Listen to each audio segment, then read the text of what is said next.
जय जगन्नाथ महाप्रभु GK Odisha YouTube channel आपण मानक अनेक अनेक स्वागत। तो देखंतु आज आम जे कि ओडिशा जे कि शासन होइतिला बा आमे कहि परिबा कि ओडिशा को केउ केउ डायनास्टी सब शासन करथिले, तो तारी ऊपर आमे आज ऑनलाइन 50 टी क्वेश्चन डिस्कशन करबा जोटा कि आपण मानक पई बहुत इंपोर्टेंट रहिबो। ठीक अछि, तो कहिबा कि ओडिशा को हमर जो सब डायनास्टी शासन कले जेमिति कि कहि परिबा महामेघवाहन डायनास्टी हला, भौमकर dynasty, Somvanshi, eastern Ganga dynasty, Gajapati dynasty, भोई, चालुक्य, मुस्लिम माने भी मध्य शासन करथिले, मराठा भी शासन करथिले एवं इंग्रेज माने भी शासन करथिले।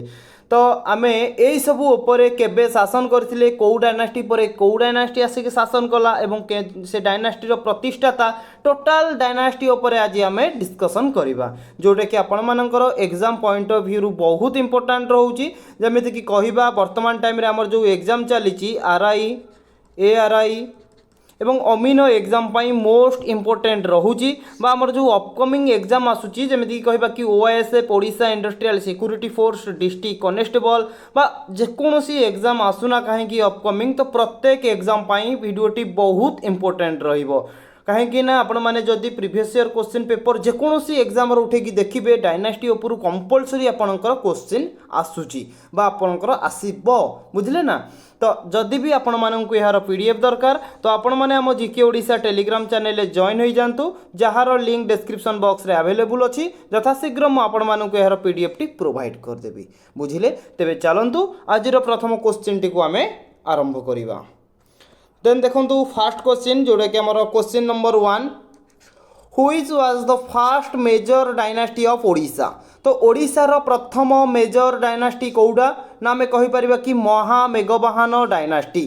ठीक अछि, जोड़ा को आमे कहि परिबा छेदी डायनास्टी। मन रखिथिबे महामेघवाहन डायनास्टी बा आमे ताकू कहिबा छेदी डायनास्टी, जोटा कि हमर ओडिशा रो प्रथम मेजर डायनास्टी। क्लियर। देन देखंतु who was the most famous ruler of महामेघवाहन डायनास्टी बा छेदी डायनास्टी। महामेघवाहन डायनास्टी रो जने मोस्ट फेमस जने प्रसिद्ध रूलर जने शासक थिले, तांको ना कोन ना आमे कहि परिबा खारवेल, जे कि आमे कहिबा फर्स्ट सेंचुरी बीसी रो। क्लियर। देन देखंतु Kharavela inscription of is found at. जो हमर खारवेल इनस्क्रिप्शन रहिला सेटा कोउटी फाउंड करा जाईची ना भुवनेश्वर रे थिबा उदयगिरी। ठीक अछि, ये जो खारवेल इनस्क्रिप्शन रहिला ताकू आमे आउ कोन बोली कहि थाउ ना ताकू आमे हाथी गुंफा इनस्क्रिप्शन बोली मध्य कहि थाउ, जोटी कि हमर फाउंड करा जाईची भुवनेश्वर रे थिबा उदयगिरी फोर्ट रे। क्लियर। देन क्वेश्चन नंबर 4 देखंतु which dynasty ruled Kalinga after महामेघवाहन डायनास्टी। देखो एठी क्वेश्चन टी कही कि हमर जो कलिंग को शासन करुथिला महामेघवाहन डायनास्टी परे को डायनास्टी आसिकिनी कलिंग को शासन कला, कौन कहे ना सातवाहन डायनास्टी। ठीक अच्छे, महामेघवाहन परे आसिला सातवाहन डायनास्टी। क्लियर। देन देखंतु which dynasty is known for building Lingaraj temple. केउ डायनास्टी बिल्डिंग बा हम कहि परिबे कंस्ट्रक्शन वर्क कहार ना लिंगराज टेम्पल करिथिले, कुंतु केउ डायनास्टी लिंगराज टेम्पल कंस्ट्रक्शन कामटा को आरंभ करथिले। तो आमे कहि परिबा कि सोमवंशी डायनास्टी। सोमवंशी डायनास्टी जे कि हमर जो लिंगराज मंदिर रहिला ताकू जे कि से कंस्ट्रक्शन कामटा को आरंभ करथिले। जदि पचारिबो सोमवंशी डायनास्टी रो केउ राजा आरंभ करथिले, सोमवंशी डायनास्टी रो केउ राजा आरंभ करथिले ना राजा जजाति केसरी। नोट करूथिबे जजाति केसरी। देन जदि पचारिबो हमर जो लिंगराज मंदिर रो कंस्ट्रक्शन कामटा को किए शेष करथिले ना ललातेंडु केसरी। ललातेंडु केसरी नोट करूथिबे बहुत इंपोर्टेंट रहउची। जजाति केसरी आरंभ कले, ललातेंडु केसरी शेष कले, बुझिले ना। तो को डायनास्टी आरंभ करथिले ना सोमवंशी डायनास्टी। देन देखंतु नंबर 6 देखंतु who was the founder of Somavamshi dynasty. Somavamshi dynasty रो फाउंडर प्रतिष्ठाता किए थिले ना आपण माने कहिबे कि जन्मेजय प्रथम। जन्मेजय प्रथम हेउचंती सोमवंशी डायनास्टी रो फाउंडर। क्लियर। जदि आपण मानको पचारिबो बा जन्मेजय प्रथम ऑप्शन रे नथिबो तो आपण माने करि परिबे कोन ना महाभावगुप्ता। ठीक अछि, काहे कि ना जन्मेजय प्रथमंकर अन्य नाम आल्सो नोन एज महाभावगुप्ता तांकर ना। क्लियर। तो देन देखंतु which dynasty ruled from 736 to 940 century in Odisha. Odisha को 736 रु 940 पर्यंत केउ डायनास्टी जे कि शासन करिथिला कौन कहिबे ना भौमकर डायनास्टी। क्लियर। तो देन देखंतु question number 8 Bhaumakara dynasty was famous for which ruler. Bhaumakara dynasty रो जे कि आमे कहि परिबा केउ राजा जे कि फेमस थिले कौन कहिबे ना जने से ओमेन महिला रूलर महिला कहिबा कि शासक थिले तांको ना हेउची त्रिभुवन महादेवी। ठीक अछि जे कि हमर बिलोंग्स करूथिले को डायनास्टी रु ना भौमकर डायनास्टी रो सी जने फेमस शासक। क्लियर। देन देखंतु question number 9 which dynasty built the Konark sun temple. Konark सूर्य मंदिर को केउ डायनास्टी निर्माण करिथिला ना आपण माने कहिबे eastern Ganga dynasty. Eastern Ganga dynasty जे कि हमर कोणार्क सूर्य मंदिर को निर्माण करिथिला। एइटी आपण मानको गोटे क्वेश्चन पचारजे बहुत इजी क्वेश्चन आपण माने भाबुची कहि परिबे। तो जदी आपण मानको पचारिबो आमर जो कोणार्क सूर्य मंदिर रहिला ताकू केउ राजा निर्माण करथिले कोणार्क सूर्य मंदिर को केउ राजा निर्माण करथिले कमेंट बॉक्स रे आपण माने कमेंट करंतु। तो जानिले कि गंग डायनास्टी बा ईस्टर्न गंग डायनास्टी निर्माण करथिला बा ईस्टर्न गंग डायनास्टी रो किए निर्माण करथिले। क्लियर। देन देखंतु who was the founder of eastern and western Ganga dynasty. तो आमर दुईटा डायनास्टी थिला गोटे हला ईस्टर्न गंग डायनास्टी थिला देन थिला कि वेस्टर्न गंग डायनास्टी। तो कहतु eastern and western Ganga dynasty रो फाउंडर प्रतिष्ठाता किए कौन कहे ना जड़े हेले अनंत बर्मन चोड़गंग देव आउ जन हेले कि राजा कोणकणी बर्मन महादेव। ठीक है सरी माधव। तो आपण मैंने जानतु आमर जो ईस्टर्न गंग डायनास्टी रहिला तार जे कि फाउंडर हेले अनंत बर्मन चोड़गंग देव एवं वेस्टर्न गंग डायनास्टी रो फाउंडर हेले आमर कहि परिबा कि कोणकणी बर्मन माधव जे कि वेस्टर्न गंग डायनास्टी रो फाउंडर। देन देखंतु question number 11 eastern Ganga dynasty ruled from which year to which year. आमर जो ईस्टर्न गंग डायनास्टी रहिला से जे कि केबेरु केबे पर्यंत शासन करिथिला ना 1034 रु आरंभ करिकि 1434 एंड बा कहि परिबा 35 पर्यंत ओडिशा को शासन करिथिला eastern Ganga dynasty. Clear. Then देखंतु which Ganga king started building Jagannath temple Puri. बढ़िया क्वेश्चन। जगन्नाथ मंदिर को तो आपण माने जानिले गंग डायनास्टी आरंभ कर आमर निर्माण कार्य आरंभ करथिला गंग डायनास्टी समय रे होइथिला कहि परिबा। तो एठी क्वेश्चन पचारिला कि केउ गंग राजा जे कि आरंभ करथिले जगन्नाथ टेम्पल जोडा कि पुरी रे अछि ताहार कंस्ट्रक्शन कामटा को तो कहि परिबे कि अनंत बर्मन चोड़गंग देव। क्लियर। देन देखंतु question number 13 who completed Jagannath temple Puri. तो कंस्ट्रक्शन कामटा को किए शेष करथिले ना अनंग भीमदेव तृतीय। अनंग भीमदेव तृतीय जे कि एहार कंस्ट्रक्शन कामटा को शेष करथिले। देन देखंतु question number 14 which dynasty build Puri Jagannath temple complex. तो आपण मानकु कहि काइची ईस्टर्न गंग डायनास्टी जे कि हमर कहि परिबा कि जगन्नाथ मंदिर रो कंस्ट्रक्शन कामटा को आरंभ करिथिला। ठीक अछि शेष भी मध्य करिथिला। Then who was the last ruler of eastern Ganga dynasty. हमर जो ईस्टर्न गंग डायनास्टी रो शेष रूलर किए थिले द लास्ट रूलर देखंतु एठी तो कहिबे कि भानुदेव चतुर्थ। भानुदेव चतुर्थ जे कि ईस्टर्न गंग डायनास्टी रो लास्ट रूलर थिले। Then which dynasty ruled Odisha after eastern Ganga. तो देखो एठी कहला कि आमर जो गंग डायनास्टी परे केउ डायनास्टी ओडिशा को शासन कला ना तापर आमर आसीगला गजपति डायनास्टी की जोटा कि आमे कहू सूर्यवंशी गजपति डायनास्टी। ठीक अच्छे। तो प्राय एग्जाम रे पचारे कि डायरेक्ट गजपति डायनास्टी। ठीक अच्छे। तो जदि गजपति डायनास्टी देछि गजपति करिवे बा एमिति आपनको देछि कि सूर्यवंशी गजपति डायनास्टी देन जोड़ा भी करिवे ठीक अच्छे किसी असुविधा नहीं। ठीक अच्छे। गंग डायनास्टी परे हमर आसीगला गजपति डायनास्टी जोटा कि ओडिशा को शासन कला। Then who was the founder of Gajapati dynasty. बढ़िया क्वेश्चन। गजपति डायनास्टी रो फाउंडर किए ना कपिलेन्द्र देव। केबे फाउंड करथिले ना 1434 सीई रे। ठीक अच्छे। बुझी पाइले। देखो कहीं ना ये आपण मैंने देखिपे 1034 रु 1434 एंड 35 पर्यंत जे कि हमर गजपति गंग डायनास्टी शासन कला। गंग डायनास्टी जेतले शासन शेष हो गला गजपति डायनास्टी आसिला तो 1434 रु ही आरंभ करिछि ना। बुझी पाइले। तो चलंतु देन देखंतु question number 18 most powerful Gajapati ruler was.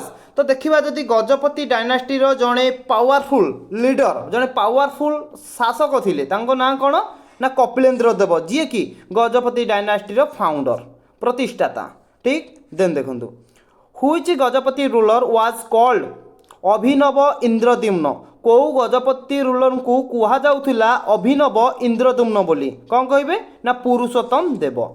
पुरुषोत्तम देव को कुहा जाउथिला अभिनव इंद्रद्युम्न बोली बुझीपाइले। तो देखो ऑलरेडी मु यार जे कि थियोरी क्लास आपण मानकु प्रोवाइड करिछि। जदि आपण माने थियोरी क्लास वर्तमान पर्यंत देखि नाथि ताहले थियोरी क्लास टाको प्रथमे देखि रखंतु काहेकि ना थियोरी क्लास रे मु पूरा पूरा आपनकु डीपली जाई कि कहिछि कोन करा जिवो कोन न करा जिवो। काहेकि ना ए जो पुरुषोत्तम देव रहिले ना आंको परे किए आसिले आंकर टाइम पीरियड केते थिला तो आंको समय रे सब किए किए ओडिसा को आसीथिले ठीक अछि ना एवं आंको समय रे मध्य ओडिसा उपरे अटैक हेछि बहुत किछि मु कहिछि। तो आपण माने जाई थरे से वीडियो देखि रखंतु जोटे कि हम प्लेलिस्ट रे अवेलेबल अछि ओडिसा हिस्ट्री बोली प्लेलिस्ट अछि गोटे बुझिले। वर्तमान जदि आपण मानको मु ऑनलाइन भितर से करा पुरेबी तो आपण मानकर पूरा अळिया आइ जिवो बुझुचंती ना। तो सेति पई आपण मानको थियोरी क्लास अलगा प्रोवाइड करिछि एवं ऑनलाइन भी मध्य अलगा प्रोवाइड करूछि बुझिले। तो देन देखंतु question number 20 last Gajapati ruler शेष गजपति राजा किए थिले ना कखारुआ देव। कखारुआ देव हेउचंती गजपति डायनास्टी लास्ट रूलर बुझिले। तापर देखंतु during whose reign Chaitanya Mahaprabhu came to Puri. तो देखंतु केउ राजांको समय रे आमे कहि परिबा कि हमर जो श्री चैतन्य जे कि पुरी को आसीथिले कोन कहबे ना प्रताप रुद्र देवंको समय रे श्री चैतन्य जे कि पुरी आसीथिले बुझी पाइले ना बुझी पाइले नी। देखो ये जो कखारुआ देव रहिले ना गजपति डायनास्टी लास्ट रूलर तो गजपति डायनास्टी लास्ट रूलर को किए परास्त करथिले जदि पचारिबे ना आपण माने प्रथमे मन रखंतु गजपति डायनास्टी जमिति कि जानिले गंग डायनास्टी परे आसिला गजपति डायनास्टी सेमिति गजपति डायनास्टी परे आपणकर आसीगला भोई डायनास्टी। भोई डायनास्टी रो जे फाउंडर थिले गोविंद विद्याधर जे कि कखारुआ देव को परास्त करथिले तांको परास्त करिकि निजर गोटे डायनास्टी प्रतिष्ठा करथिले जहार ना थिला भोई डायनास्टी ठीक अछि। तबे चलंतु नेक्स्ट क्वेश्चन देखिबा question number 22 Gajapati dynasty ended in which year. Gajapati dynasty शेष होला केबे ना 1541 रे गजपति डायनास्टी शेष होला क्लियर। देन देखंतु हु एस्टाब्लिश भोई डायनास्टी इन ओडिशा। ओडिशा रे भोई डायनास्टी को किए प्रतिष्ठा करथिले ना गोविंद विद्याधर ठीक अछि। काहे की प्रतिष्ठा कले कहा पर प्रतिष्ठा कले तो आपण माने कहिबे ए जो गजपति डायनास्टी रो लास्ट रूलर थिले कखारुआ देव ना तांको जे कि परास्त करथिले गोविंद विद्याधर परास्त करके निजर गोटे डायनास्टी प्रतिष्ठा कले जहार ना हला भोई डायनास्टी बुझी पाइले। क्वेश्चन पचार दब गजपति डायनास्टी लास्ट रूलर जे कखारुआ देव थिले तांको केउ डायनास्टी रो जने फाउंडर जे कि परास्त करथिले ना भोई डायनास्टी। भोई डायनास्टी रो किए परास्त करथिले ना गोविंद विद्याधर क्लियर। तो देन देखंतु Bhoi dynasty ruled from which period केबे रु केबे पर्यंत भोई डायनास्टी ओडिशा को शासन कला ना 1541 रु 1559 पर्यंत शासन कला बेसी दिन भी मध्य चली पारिला नाही। तापर देखंतु केउ डायनास्टी आसिला बढ़िया एटी गोटे ट्विस्ट कथा म आपण मानकु कहबी बस क्वेश्चन एटा देखि सारंतु 25 देखंतु who was the founder of Chalukya dynasty. Bhoi dynasty पर आमर आसीगला कौन चालुक्य डायनास्टी। तो चालुक्य डायनास्टी रो फाउंडर किए ना मुकुंद देव मन रखंतु एटी कौन है ना ये जो भोई डायनास्टी रो फाउंडर थिले गोविंद विद्याधर तो जेहेतु भोई डायनास्टी को प्रतिष्ठा करथिले एटी जो मुकुंद देव देखुचंती ना ये भी मध्य आमर कहि परिबा कि भोई डायनास्टी रे थिले मुकुंद देव। मुकुंद देव जेतेबेले देखिले भोई डायनास्टी कौन डे बाय डे कौन माने दुर्बल हो आसुची माने तार सेतिकी भैल्यूटा कमी आसुची। तो भोई डायनास्टी रो जे लास्ट दुईटा किंग थिले लास्ट दुईटा राजा को जे कि मुकुंद देव कौन ना तांको मारिदेले तांको परास्त करदेले तांको मारिदेला परे मुकुंद देव जे कि निजर गोटे डायनास्टी प्रतिष्ठा कले जहार ना है चालुक्य डायनास्टी ठीक अच्छे। जे कि मुकुंद देव प्रतिष्ठा करी मुकुंद देव जे कि ताको शासन कर माने कौन तार राजा भाव में चालुक्य डायनास्टी को माने कौन करवा ना तार फाउंडर बनिकी आमर ओडिशा को शासन करथिले बुझिले ना मुकुंद देव एवं मुकुंद देव को आमर कुहा जाए मुकुंद देव होउचंती लास्ट हिंदू किंग मन रखु क्वेश्चन पचार दिए लास्ट हिंदू किंग किए ना मुकुंद देव कहीं हिंदू किंग हेले लास्ट ना यहाँ पर आमर ये जो चालुक्य डायनास्टी पर आमर करणी डायनास्टी आसीगला शासन कला जे कि मुसलमान माने ओडिशा को शासन करथिले तेबे चलंतु आगु को क्वेश्चन कोन अछि देखिबा सेठी हमें डिस्कशन करिबा बुझिले ना देन देखंतु question number 26 which dynasty was defected by कहि परिबे कि कला छुरीज कोंतु केउ व्हिच डायनास्टी डिफेक्टेड बाय कला छुरीज तो हमें कहि परिबा कि सोमवंशी डायनास्टी ठीक अछि देन देखंतु who ruled Odisha after Bhoi dynasty पर ओडिशा को केउ डायनास्टी शासन कला ना चालुक्य डायनास्टी फाउंडर किए थिले ना मुकुंद देव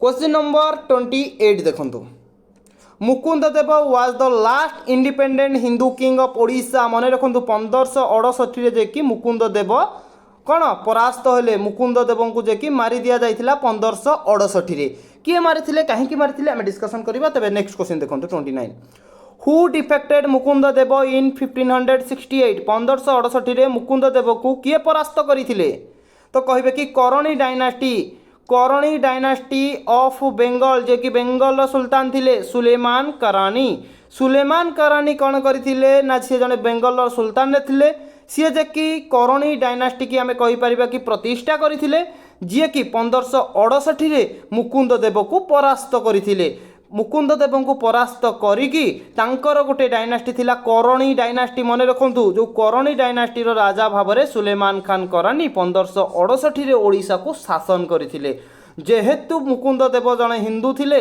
तांको परे मुसलमान आसिले तो सेति पई मुकुंद देव को कुआ जाय कि last Hindu king of Odisha clear Mukunda Deva को 1568 परास्त करदेले तापर करणी डायनास्टी ओडिशा को शासन कले ठीक अछि सुलेमान खान करानी होचंती बेंगलर सुल्तान क्लियर एवं सुलेमान खान करानी बा हमें कहि परिबा कि कला पहाड़ जे कि सुलेमान खान करानी जड़े हिंदू जेनेल थे मन रखु कहीं कहूँ हिंदू जेनेल क्वेश्चन टी पचार देव सुलेमान खान करानी हिंदू जेनेल किए थिले ना कला पहाड़ ठीक अच्छे कला पहाड़ किए बा कला पहाड़ रो ओरिजिनल ना कौन ना राजीव लोचन रॉय मन रखु बढ़िया क्वेश्चन टी राजीव लोचन रॉय ये जड़े ब्राह्मण परिवार बिलंग्स करती मु कहीं कहूँ ना ये कला पहाड़ ना आमर जगन्नाथ मंदिर को अटैक करथिले सो सेति पई कहूँ मन रखु कला पहाड़ जगन्नाथ मंदिर को अटैक करथिले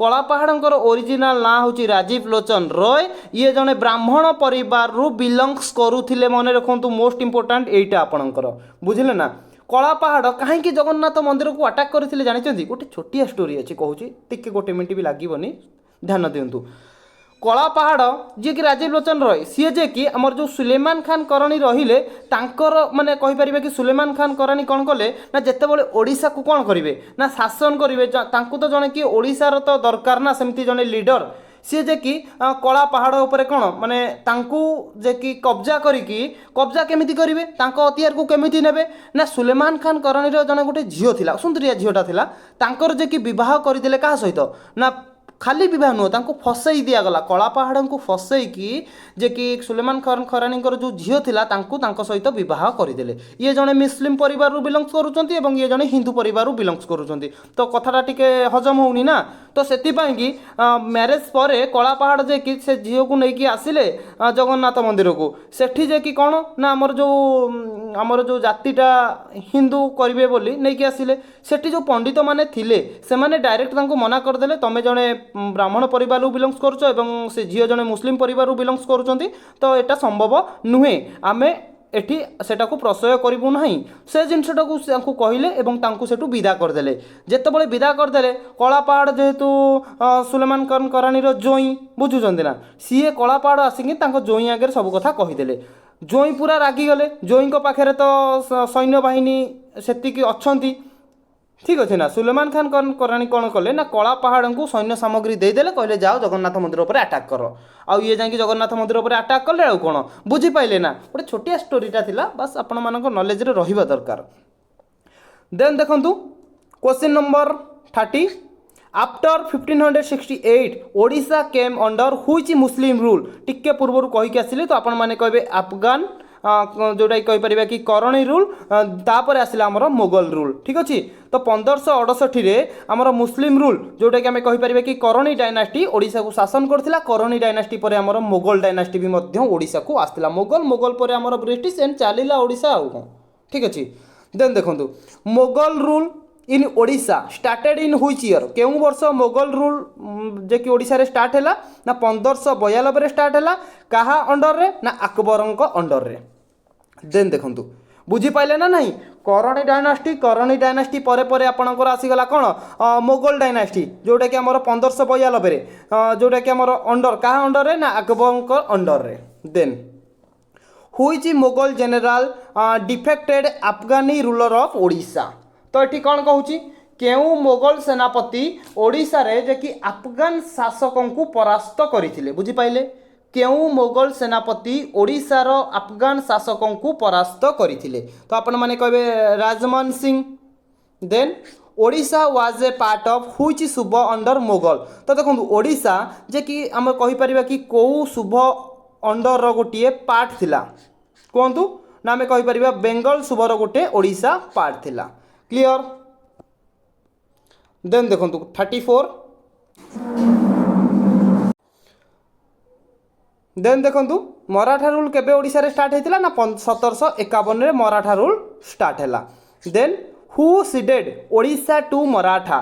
तो देखो ये कह किए ओडिशा को मराठा को जे कि हस्तांतर करथिले किए ओडिशा को मराठा मानू जे कि हस्तांतर करथिले कौन कहबे ना कहि परिबा कि अलिवर दी खान जे कि बेंगल नवाब थिले सी जे कि ओडिशा को मराठा मानू हस्तांतर करथिले। देखुचंती तो ओडिशा को केते किए शासन न करिछि बहुत माने डायनास्टी हैला एमती कहि परिबा कि मोगल हैला ब्रिटिश हैला समस्त शासन करिसेंती समस्त शासन करिसेंती केही छाड़ी नाती एवं बहुत सारा लुटिकी नैचंती भी मध्य खाली शासन करि नाती लुटिकी नेला परे भी मध्य ओडिशा रे हमर बहुत किछि अछि जोटा कि वर्तमान जानि पारथिबे माने केमती लुटुचंती आउ। देन देखंतु बेसी भीतर को जिबानी अकळे हाइ जिवो पुनी which Maratha ruler control Odisha. तो देखंतु एठी क्वेश्चन टी कहछि कि केउ मराठा शासक ओडिशा को कंट्रोल करूथिले कौन कहबे ना भोंसलेस ऑफ नागपुर ठीक अछि। देन देखंतु British capture Odisha for Maratha in which year एठी कौन कहूछि ब्रिटिश माने कैप्चर कले ओडिशा को मराठा मानक द्वारा बा मराठा मानक ठारू केबे ना 1803 रे मराठा मानक ठारू ब्रिटिश माने ओडिशा को कैप्चर करथिले 1803 रे। देन देखंतु question number 38 which treaty gave Odisha to British कौन कहला ना को ट्रिटी रे जे कि आमे कहि परिबा कि ब्रिटिश माने ओडिशा को नैथिले ना आम कहीपर कि ट्रिटी ऑफ देवगां जोटा कि 1803 रे मन रखु मोस्ट इंपोर्टेंट रोची ब्रिटिश माने ओडिशा को कौ ट्रिटी अंडर रे नैथिले बा कौ ट्रिटी द्वारा ओडिशा को सी तांको अंडर को नैथिले ना ट्रिटी ऑफ देवगां जोटा कि 1803 रे। Then Odisha became a separate province Odisha गोटे सेपरेट प्रोविंस केबे हला ना 1 एप्रिल 1936 रे। Then which dynasty used the title Gajapati कौ डायनास्टी व्यवहार करथिला गजपति टाइटल टाको तो कौन कहबे ना सूर्यवंशी डायनास्टी जे कि व्यवहार करथिला गजपति टाइटल टाको। Then which dynasty used the title कहि परिबा कि त्रिकलिंगपति कहतु त्रिकलिंगधिपति जे कि ए जो रहिला टाइटलटा कौ डायनास्टी व्यवहार करथिला ना ईस्टर्न गंगा डायनास्टी। देन देखंतु question number 42 which dynasty had capital at Jajpur केउ डायनास्टी रो कैपिटल राजधानी जाजपुर थिला ना आम कहि कि Bhaumakara dynasty. Then which dynasty had capital at Cuttack केउ डायनास्टी रो कैपिटल कटक थिला ना eastern Ganga dynasty. Then which dynasty had capital at Barabati fort कौ डायनास्टी रो कैपिटल थिला बारबाटी फोर्ट बा बारबाटी दुर्ग ना आम कहि Gajapati dynasty. Then Kalinga war was fought during which dynasty केउ डायनास्टी मध्य कलिंग युद्धटा जो होइतिला तो कहतु क्या मध्य रही ना आम कहीपर कि Maurya dynasty and Ashoka versus आउ किए मौर्य डायनास्टी जो रहिले सी अशोका वर्सेस आमर जो मौर्य डायनास्टी किए अशोका एवं आउ कलिंग मध्य आमर जे कि कलिंग युद्ध होइतिला केबे होइतिला ना 261 बीसी रे होइतिला ठीक अछि। कौ नदी कूल रही ना दया नदी कूल कलिंग युद्धटी होइतिला कहीपर कि धौली पाखापाखि बुझिले ना। 46 which dynasty ruled Kalinga before Maurya invention. बढ़िया क्वेश्चन टी एठी कहला कि कौ डायनास्टी आमर कलिंग जो रहिला कि आमर कौन मौर्य इन्वेंशन पूर्वरु शासन करुथिला आम कलिंग को कहतु आमर जो कलिंग को शासन करुथिला जो रहिला कि मौर्य इन्वेंशन आ पूर्वरु किए शासन करुथिला ना आमे कहि परिबा कि नंद डायनास्टी। देन एठी कहूँ कि Shailodbhava dynasty ruled which part of Odisha ओडिशार केउं पार्ट रे शैल धाबा डायनास्टी जे कि शासन करुथिला तो आमे कहि परिबा हमर जो कोंगड़ा पार्ट रोचे से ही पार्ट रे जे कि हमर शैल धाबा डायनास्टी शासन करुथिला जोटा कि 6 to 8 सेंचुरी भितरे। Then Maratha dynasty ruled from Maratha dynasty हमर जो रहिला कहतु मराठा डायनास्टी केबे शासन होइतिला बा हमर मराठा डायनास्टी केबे लागू करा जाइतिला कोन कहबे 48 ना 4th एंड 5th सेंचुरी मध्य रे बुझि पाइले जे कि हमें कहि परिबा पिस्तापुर रे जे कि इटा लागू होइतिला। Then 49 Nanda dynasty ruled which region Nanda dynasty जो रहिला शासन करुथिला को रीजन ओडिसा को रीजन ए करुथिला ना हमें कहि परिबा south Kosala and western Odisha रे ठीक अछि। देन देखंतु क्वेश्चन नंबर 50 हुईच डायनास्टी कहीपर कि पैट्रोनाइज्ड ओडिया लैंग्वेज फास्ट तो कहला कि क्यों राजवंश प्रथमे ओडिया भाषा को पृष्ठपोषकता देइथिला क्यों डायनास्टी सर्वप्रथमे ओडिया भाषा को पृष्ठपोषकता देइथिला करेक्ट कौन हम ना ईस्टर्न गंग डायनास्टी ठीक अच्छे। तो सांग मैंने आमे जो 50टी क्वेश्चन डिस्कसन कले एग्जाम पॉइंट ऑफ व्यू बहुत बहुत इंपोर्टेंट रोची वीडियो को आपण शेष पर्यंत देखंतु ओडिशा को केबे को डायनास्टी प्रतिष्ठा माने कौन प्रतिष्ठा करिकी तार निजर साम्राज्य चलैथिला बा ओडिशा को शासन करिथिला बा हमें कहि परिबा हमर कौन बहुत सारा डायनास्टी एमिति इंग्रेज मानक पर्यंत भी ओडिशा हमर तांको अतियार को जाइथिला से माने भी मध्य शासन करिथिले बहुत माने कौन माने जो माने कहि परिबा कि स्वाधीनता संग्रामी माने जानि पारथिबे को माने प्रकार रे आम भारत को स्वाधीनता देइथिले बुझिले ना मु ओडिशा कथा कोनी मु भारत कथा कहूची खाली ओडिशा रु आपण माने जानि पारथिबे केते सारा डायनास्टी सब शासन करूथिला बुझिले ना नहीं ब्रिटिश मानक पर्यंत आमर ओडिशा जे कि तांको अंडर को जाइकी सी शासन सब आमको करूथिले बहुत कष्ट रे आमे स्वाधीन होइकी निजर गोटे प्रोविंस तैयारी करिकी जे कि वर्तमान जानि पारथिबे ओडिशा केते बढ़िया रे अछि बुझिले ना नहीं ये थिला आमर सब डायनास्टी ऊपर क्वेश्चन